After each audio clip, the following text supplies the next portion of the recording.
fantastic Friday night for high school football. I'm Rich Crampanis. Thanks so much for logging on to ShoreSportsZone.com, where we take you around Monmouth and Ocean County with more high-definition highlights of Shore Conference high school football. We get started with the game of the night. Everyone's going to be talking about this one. Wall and Brick Township. Hang on. Wall's got a 14-0 lead at the half. But Brick, coming off that emotional win over Jackson Memorial, goes to work in the second half. Carmen Sclafani, 7-yard touchdown run. It's a 14-7 ball game.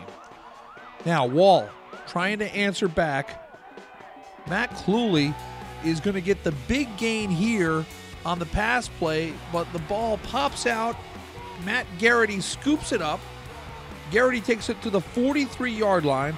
At the end of 3 quarters, it's a 14-7 football game. Fourth quarter now, minute 49 to go. Remember last week, Brick had that late touchdown to force overtime against Jackson Memorial. Well, it's happening again. Sclafani to Jasir Taylor, 25 yards. And this puts the game into OT. Second straight week, the Dragons go to extra time. Wall gets the ball first in OT. Remember, the Crimson Knights hadn't scored since the first half, but OT was a different story. So check out Matt Cluley.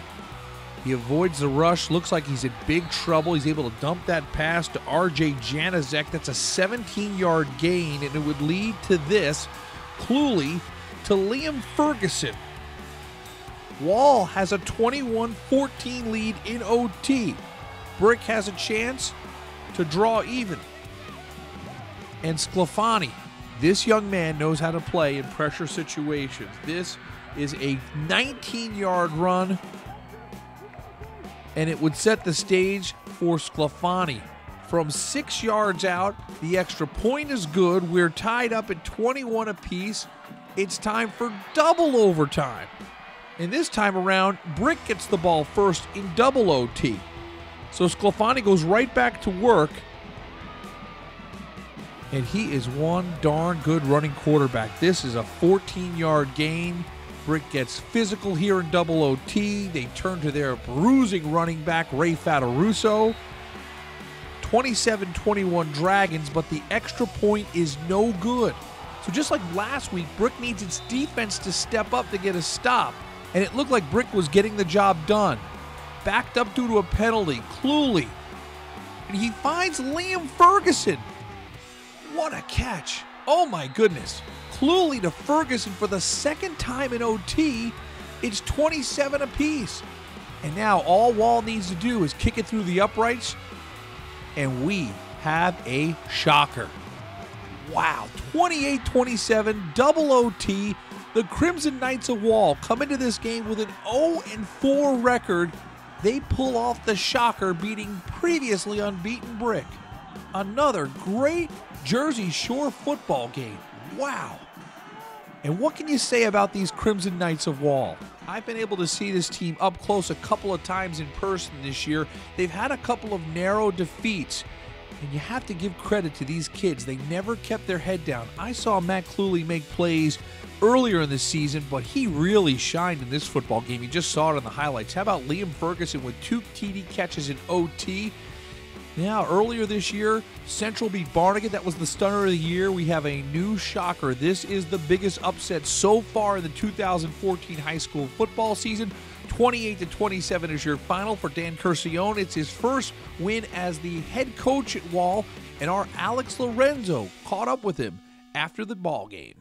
It feels great. It was the first win of the season, and like I just told the team, it's a tribute to their hard work and their effort and their belief in the system and the program. It paid off. The hard work paid off. I've been preaching it to them since day one, and today they reap the rewards. What was the preparation going in for this team? Like, what was the scouting for? What did you guys work on? I've coached with a lot of the coaches over there. We all previously coached together, so we were together for quite a long time. So I do, we have an idea of what they do. He has an idea of what we do. So it was a benefit to have 2 weeks to get ready, most certainly. At Jackson Memorial, how would the Jaguars respond after that heartbreaking loss to Brick? The student section out in full force. Toms River North, 3-1. Much improved from 2013. But the big story in this game was the debut of Matt Castronova. Had to sit out 30 days after transferring from Jackson Liberty. The Jaguars have themselves another big weapon. 71 yards on the first offensive snap of the game. Welcome to Jackson Memorial as Castronova makes it 7-0 early. How about that Jaguars defense? Tyler Towns gets into the backfield, sacks Mike Husney for a loss. It stays 7-0. Joe DeMayo doing a good job of running that Jackson offense. Here he hits Brody Graham on a 3-yard scoring play. It's 14-0 at the end of one quarter. The Jackson defense gets another stop, and then DeMayo goes to his favorite target. I love watching Aaron Corrett. This kid can play. 57-yard reception. What a great grab. It would set the stage for DeMayo, keeping it himself from 2 yards out. That made it 21-0 Jaguars, and everything was going Jackson's way. Here's Husney. A little miscommunication on the lateral. Asante Moro drops it.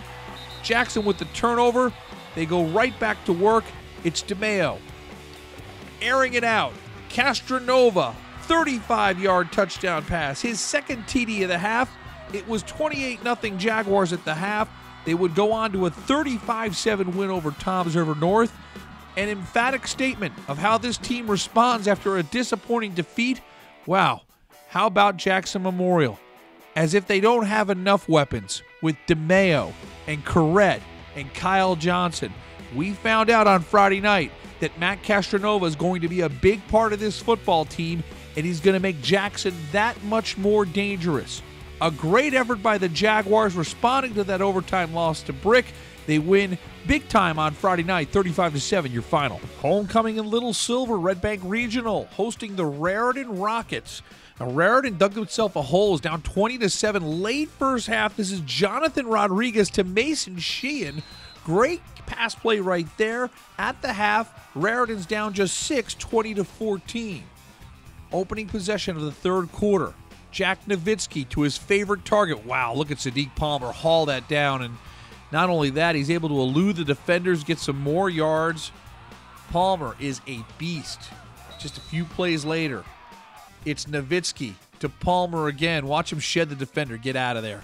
He just goes up and gets that football. 33 yards, 27-14. But Raritan roars back and takes complete control of the game. They would score 22 straight points. Under a minute to go. Down 8 RBR, looking to force OT. But Colby Jones with the INT to seal the deal for the Raritan Rockets. And what a comeback for Raritan. 35-27 winners over Red Bank Regional. Now, Shore Sports Zone, just like football, there's always the Monday morning quarterback. We try to make calls to give you the best possible coverage of the entire night of high school football. We left this game early in the third quarter, trying to get one more matchup. It didn't work out, but the good news is we were able to get back and get the end of this ball game and get a chance to talk with the Raritan Rockets about their fantastic comeback. They come back from 27-13 down to win by 8 on the road. Derek Ernst had 3 touchdowns. We caught up with him and head coach Anthony Petruzzi after the game. We just wanted to keep fighting, and we've been in this situation before. We just keep it going, don't give up, and keep it going. It's all you can ask for as a coach. Guys that believe in what you say, guys that are going to listen and focus in and make adjustments on the sideline. You know, they had faith tonight. They trusted their teammates. You know, and that's what this whole game of football is about, is really to come together, learn to lean on somebody that's going to lean back on you, you know, and focus in and make some plays. And I couldn't be prouder of them right now. The Red Bank Catholic cheerleaders had quite a workout on Friday night at Count Basie Field. Lots of push-ups because the RBC Caseys were rolling against Colts Neck. How about that RBC defense? Doug Zokol, if you go on shoresportszone.com, he's among the leaders in sack. That's his 5th sack of the season, and it would set up a punt. And Nick Lubisher, we've shown a couple of his returns this year. This is a liner, and Lubisher takes care of the rest. This is a great return. 37 yards for the touchdown. Well, he just able to persist and get into the paint. That made it 14-0 RBC. Then how about this play? A fumble, it's loose on the ground, and it's a scoop and score. Dylan Murphy picks it up 34 yards, takes it to the house. Always love to show defensive touchdowns. That made it 21-0 at the end of one. Early second quarter, Eddie Hahn calls his own number. Good decision. Hahn would have 2 24-yard touchdown runs, They go on to a 56-0 win over Colts Neck.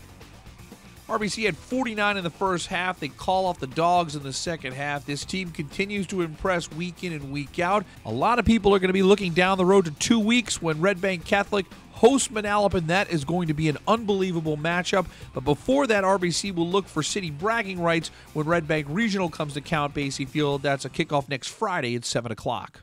Have to admit, we got a little spoiled last week. Thanks to the Jewish holiday, the schedule was so spread out, we were able to bring you 18 games of action. One day, we will be able to do that each and every week.